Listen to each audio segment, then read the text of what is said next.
Welcome to the Nutrition Research Update from the Renaissante Institute of Integrative Medicine. Hi, I'm Dr. James Meschino. Our topic today is the natural management of chronic inflammation.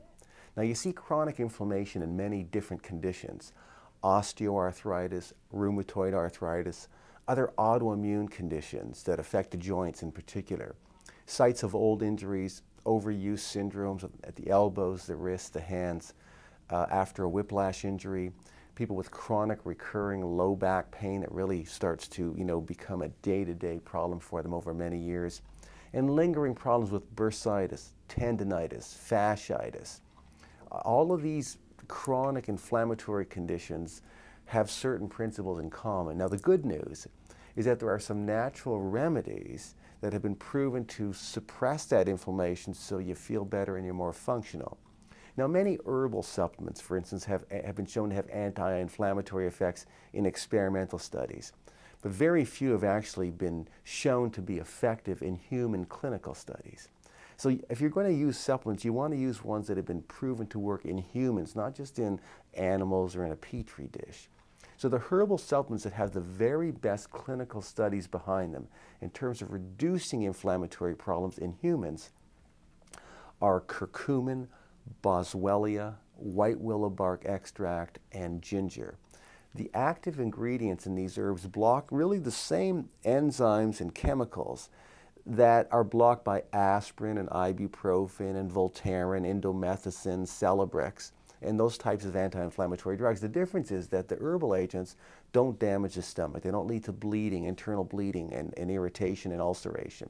They don't damage the liver. They don't damage the kidneys. That's why you should try to rely on these things as much as you can and try to avoid the drugs that are doing internal damage. In fact, one of the major side effects of some of those herbs that I'm mentioning is that they have very important anti-cancer properties as well. So these herbs are multimodal in their health-promoting effects, but one of the great effects is that they have anti-inflammatory behaviors. And so how do they work? They actually block these enzymes. One is the cyclooxygenase and one is the lipoxygenase enzyme.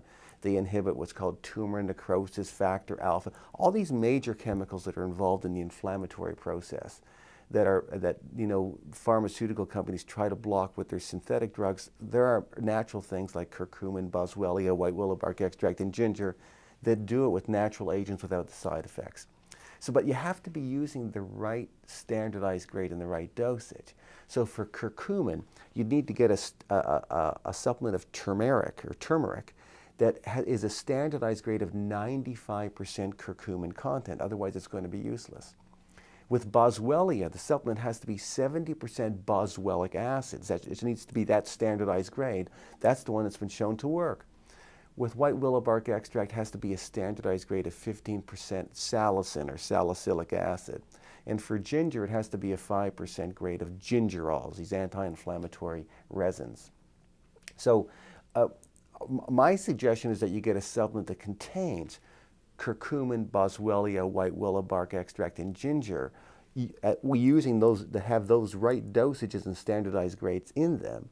And then you take as many capsules as you need to suppress the inflammation. So depending on the severity, you would take 1 to 3 capsules 2 or 3 times a day to get the inflammation down. Then once the inflammation's down, you might be able to go off it altogether or just wean yourself down to the lowest dose that helps to maintain improvement. Let's say you have something chronic like rheumatoid arthritis or osteoarthritis. You try to find the lowest dosage that's going to work for you. Other things that work in concert with those herbs, one of them is essential fatty acids. The combination of flaxseed oil with fish oil with borage seed oil helps the body make these anti-inflammatory prostaglandins that also suppress inflammation.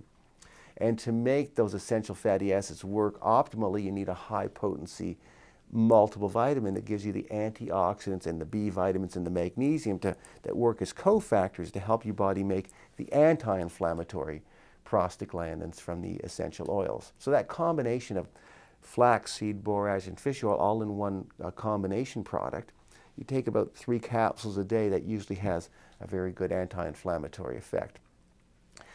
In addition to that, you need to have an anti-inflammatory diet. There's some foods that actually provide raw materials from which the body will make more inflammatory chemicals, and you'll make yourself worse.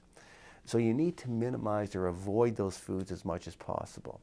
The final part of controlling inflammation is actually to have good chiropractic care.